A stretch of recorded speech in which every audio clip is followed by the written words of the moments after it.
Hi friends, welcome back to my YouTube channel. સ્વાગત છે તમારું આજના ફ્રેશ નવા બ્લોગમાં. અને જુઓ મિત્રો, અત્યારે ઉનાળો ચાલે છે અને બહુ બધી ગરમી પડે છે, તાપે કેટલો છે, તો આપણે પાણી વગર નથી રહી શકતા. બિચારા પશુ પક્ષી બધા કેવી રીતના રહે, એટલે કે કાગડા કબૂતર પક્ષી બધા પાણી વગર કેવી રીતના રહે. અમે ધાબા ઉપર આવી ગયા છીએ, ધાબા ઉપર કુંડા મૂકેલા છે અને એમાં પાણી રહેવા છે. બતાવી સાથે સારું યાર પાણી નાખ દે. સાનવી અને હું અમે બે ડોલ ભરીને આવી ગયા છીએ. નાય ખાય સાનવી પાણી ભરે લાઈવ ભર દઉં. તો તમે મિત્રો તમારા ઘરમાં બાલ્કની કે ટેરેસ હોય એની ઉપર અત્યારે આ પક્ષીઓ માટે પાણીનું કુંડું રાખજો અને એમાં નિયમિત પાણી ભરજો.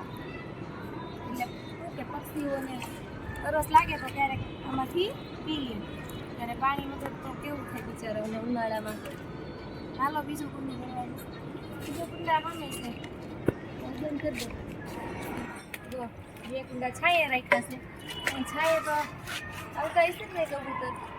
કબૂતર માટે પાણી આપણે પીવું છે. કબૂતર, કાગડા, ચકલી ચપ્પલ પડી ગયું લઈ લે.